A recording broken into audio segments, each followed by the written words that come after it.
Bueno, vamos a tratar, especialmente yo, de ser bien concisa. Adelante. Como les decía Miguel, el grupo de teatro inclusivo Rompecabezas ya lleva años, pero con la pandemia, al igual que muchas otras instancias y proyectos, nos vimos en la necesidad de reinventarnos. Entonces, para hacerles una introducción muy rápida, este es un proyecto que surge bajo un modelo de investigación-acción donde tanto las personas en situación de discapacidad como las familias de estas, los grupos de voluntarios y de profesores son protagonistas de ese proceso de empoderamiento a través de esta metodología.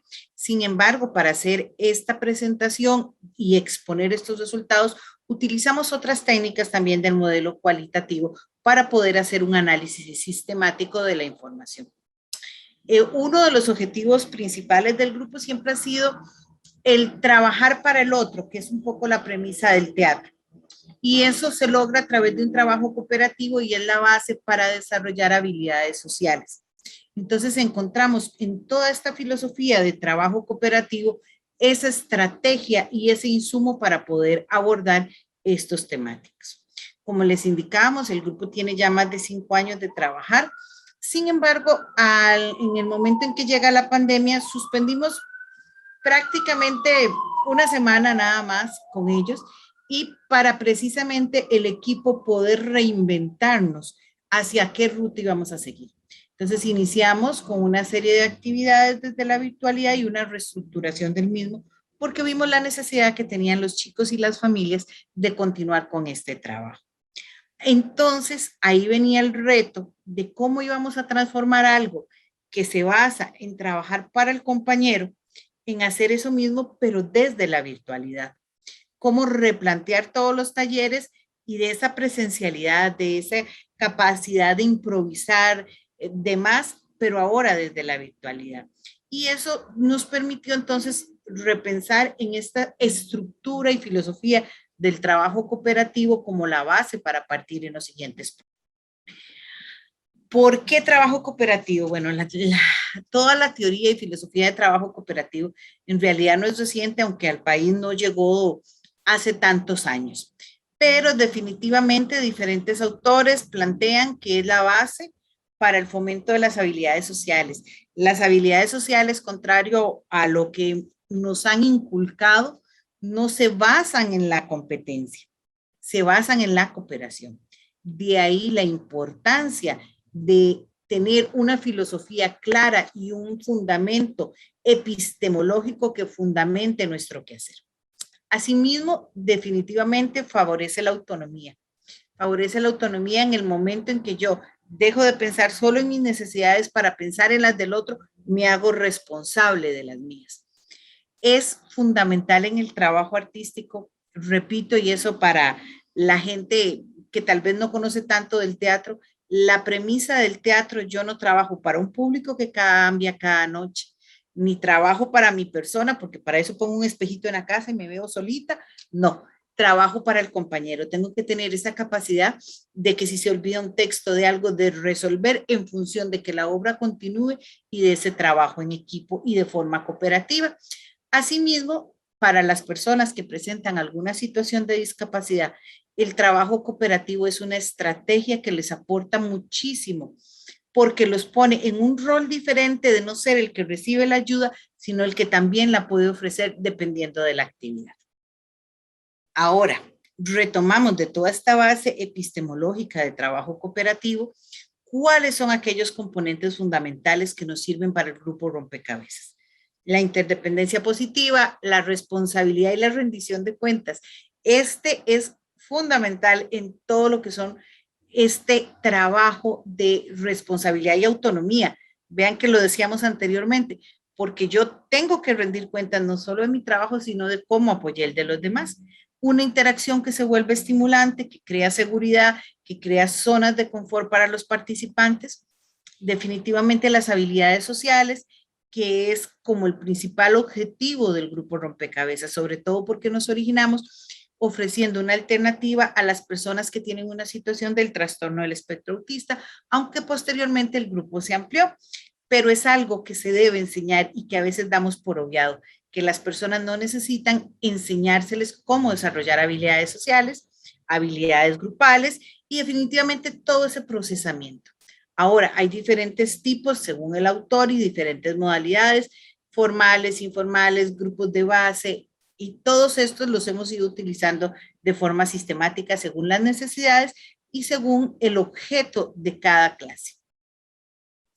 El objetivo general de esta parte propiamente fue analizar la transición de la presencialidad a la virtualidad de las actividades de trabajo cooperativo del taller de teatro del Grupo Inclusivo Rompecabezas. Ahí tenemos la primera foto, que era cuando lo hacíamos de forma presencial, y una segunda foto con los chicos y chicas de forma virtual. Pero realmente dentro de investigación-acción estamos en un constante proceso y reproceso de analizar qué estamos viviendo y sobre todo cómo lo están sintiendo los protagonistas, que son las personas participantes, que dentro de nuestro concepto no son objetos de investigación, son sujetos activos en los procesos. Los objetivos específicos, aquí tienen un orden, pero realmente dentro de lo que para nosotros como equipo investigador implica, le daríamos vuelta, y el primero es precisamente indagar la percepción de los y las participantes del grupo con respecto a estas actividades de trabajo cooperativo. Entonces tenemos una serie de estrategias y de cuestionarios para poder identificar este proceso. También describir las técnicas, tanto lo que hicimos en el 2019, que fue el último año presencial, con lo que hemos trabajado en estos 2 años, y en fin, identificar las técnicas y los componentes de trabajo cooperativo que más nos han funcionado, describir el trabajo cooperativo utilizado y comparar las técnicas que se pusieron en ejecución ambos años. Sobre todo porque tiene un objetivo que traspasa al grupo de teatro, y es realmente compartir estos resultados para que otras personas puedan replicarlos y puedan aplicar estas técnicas si se ha identificado que es una buena práctica. La metodología, lo que les dije hace un rato, trabajamos en investigación-acción y así nace el proyecto. Pero para esta parte propiamente de este análisis de las buenas prácticas a nivel del uso de la metodología de trabajo cooperativo para la transición, hemos utilizado otras técnicas también de metodología siempre cualitativa. La población, tenemos 15 jóvenes con diferentes situaciones de discapacidad actualmente. Material de análisis, bueno, utilizamos siempre las bitácoras, los videos de participación. Desde antes de la pandemia se grababan las clases y se grababan estos momentos para después poder estudiarlos a mayor profundidad. Análisis por categorías, que son los componentes del trabajo cooperativo y sus tipos, y una triangulación con formularios, que para nosotros, insisto, es fundamental, a las personas participantes y a las personas facilitadores sobre los componentes del trabajo cooperativo. Hasta aquí llegaría mi parte en este momento y le doy el pase a mi compañera Alicia. Bien, en las categorías de análisis que trabajamos sobre estos videos que mencionaba Linda fueron cuáles eran las técnicas de trabajo en las sesiones para la modalidad de aprendizaje presencial y la modalidad virtual, el tipo de trabajo cooperativo, si era formal, informal o de grupos bases, y los 5 componentes del trabajo cooperativo que ya Linda mencionó.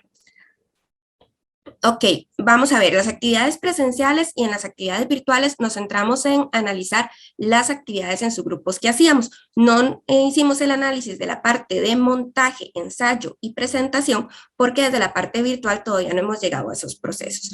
Trabajamos específicamente sobre lo que fueron las actividades en subgrupos, particularmente las actividades de improvisación, porque ambas se realizaron tanto en 2019 como en 2021.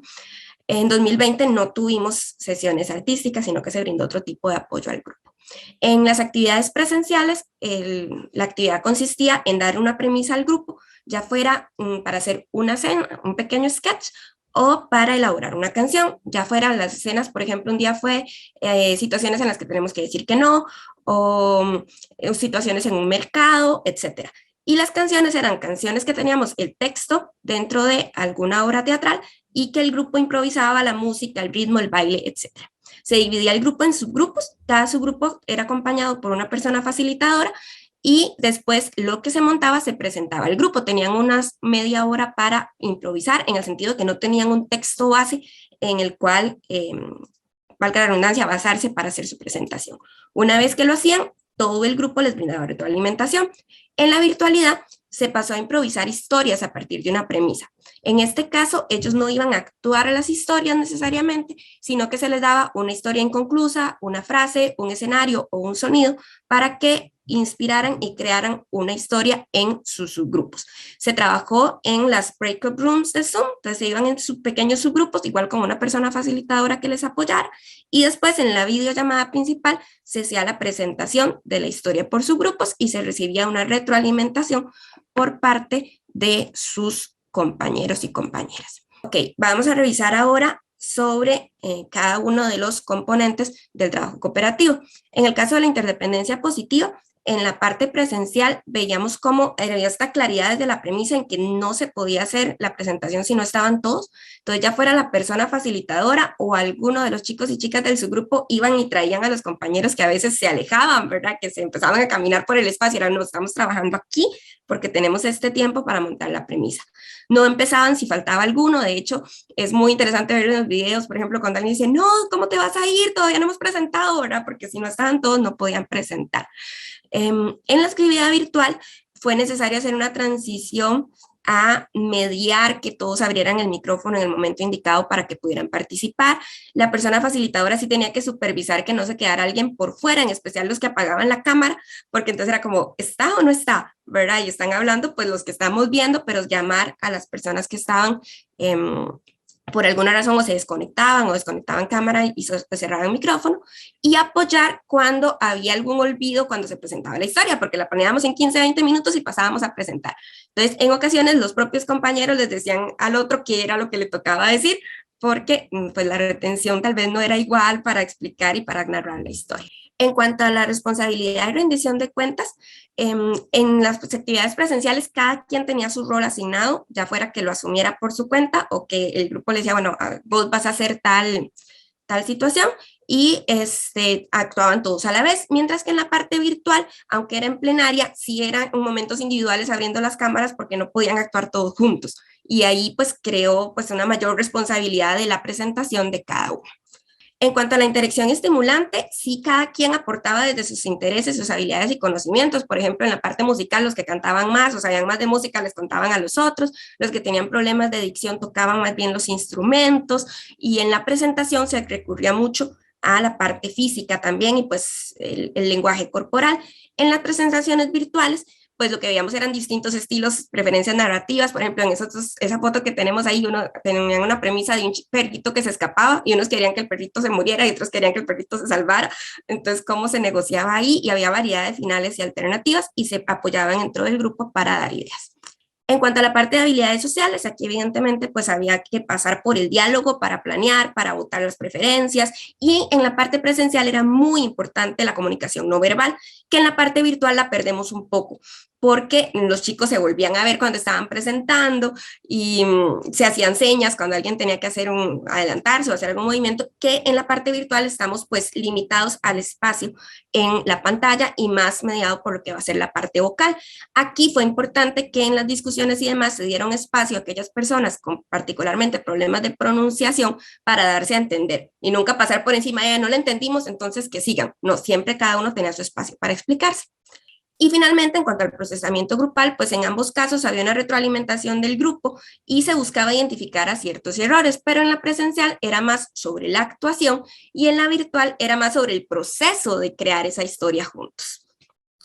Finalmente, bueno, en cuanto a los tipos de trabajo cooperativo, en todos estos casos en realidad fue un tipo informal, que significa que son grupos que se forman para el momento, no era el mismo subgrupo en el que se trabajaba todas las semanas, sino que eran subgrupos creados en el momento con algunos criterios pues de afinidad o de interés para trabajar en conjunto, pero que se les daba, digamos, desde la facilitación, y cuando terminaban la intervención, pues se disolvía el subgrupo. La persona facilitadora, sin embargo, tenía un rol más formal de dar instrucciones claras, de estar cerca de los subgrupos, supervisando que se estuvieran asignando roles y orientar el trabajo de una forma cooperativa.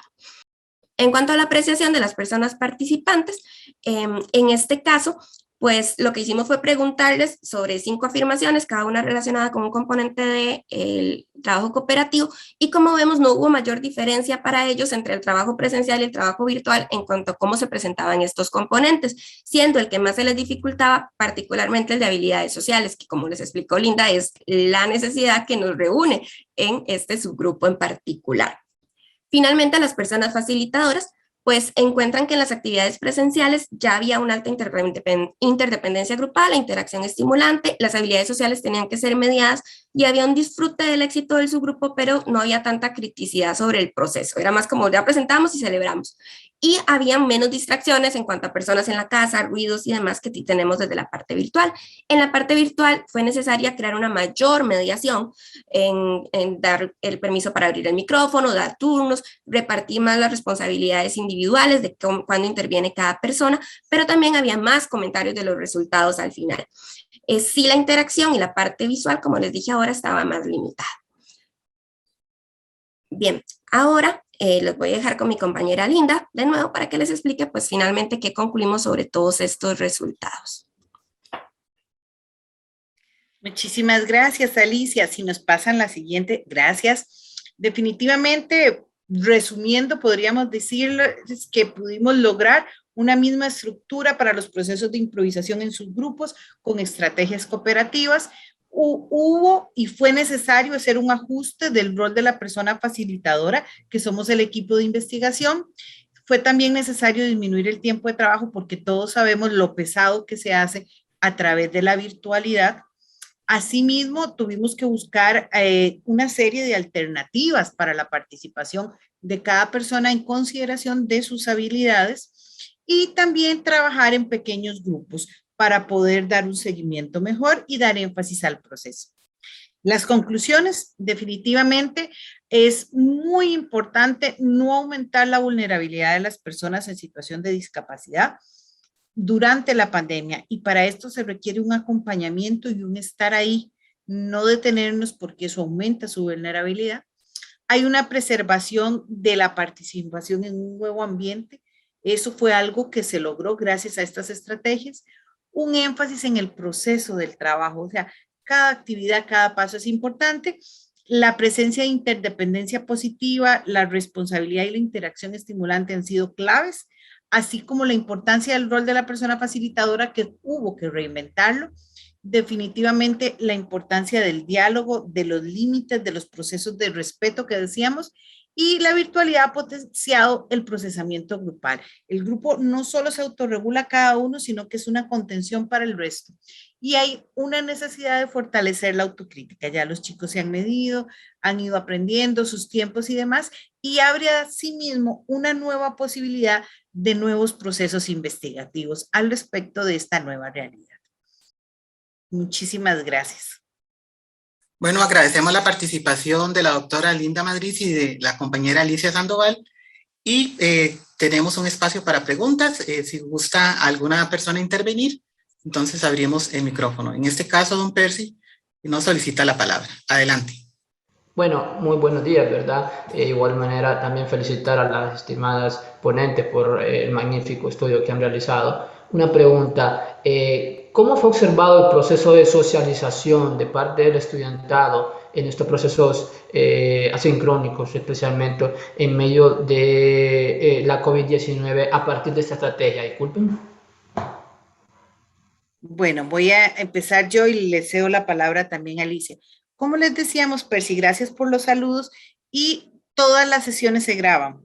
Entonces, después de que termina la clase, el equipo de facilitadores, que somos el equipo investigador, nos quedamos realimentándonos, y la compañera Alicia, que además es maravillosa, es la que se encarga de toda la sistematización de esas interacciones. Esto incluso se hacía desde antes. En los registros, cuando iniciamos el proyecto de teatro por medio de observación, contábamos las interacciones y la calidad de las mismas, ¿verdad? Entonces sí, hay todo un registro de todo ese proceso. Adelante, Alicia. Sí, nosotros tenemos un cuadro donde tenemos pues categorizado el tipo de conductas y con relación a las habilidades sociales que estamos trabajando, comunicación, expresión emocional, autocontrol y trabajo en equipo. Entonces tenemos una serie de conductas que observamos y llevamos una bitácora semanal en la que vamos tomando nota de las interacciones y de los cambios que vamos viendo en las conductas de cada uno de los y las integrantes del grupo. Como dice Linda, en la posesión, digamos, que tenemos después de cada una de las hora y media que tenemos con los chicos y chicas, comentamos igual pues cómo hemos ido viendo los progresos y llevamos una bitácora donde observamos a cada uno. Entonces, con esta persona, pues, ¿qué se resaltó hoy? ¿Cómo ha cambiado con respecto a X o Y, otro momento que teníamos registrado? Y además tenemos los videos de respaldo que para esta experiencia en particular volvimos a visitar para ver y pues registrar específicamente dentro de las categorías que habíamos planteado en esta ocasión, que eran las de trabajo cooperativo. Y aquí hay algo muy importante. Yo siempre digo que uno no puede pedir algo que no da, y es que el equipo de investigadores, donde también tenemos personas voluntarias, ¿verdad? Está como el equipo de investigadores, están los voluntarios y están los chicos y las chicas, pero el equipo propiamente de investigadores que trabajamos semana a semana, también trabajamos de forma cooperativa. Entonces, realmente el trabajo de nosotros como equipo también es eso. Bueno, ¿usted qué piensa? ¿Qué se le ocurre? ¿Qué hacemos con fulano? Tanto de lo que pasa dentro como lo que pasa afuera, porque de aparte también de este cooperativo tuvimos que abrir un chat con todos los chicos, que es el chat de retos. Entonces, realmente es increíble cuando uno tal vez ya va a contestar y vio que ya el otro compañero contestó y se complementa o nos dividimos. Entonces, realmente también el equipo trabaja de forma cooperativa.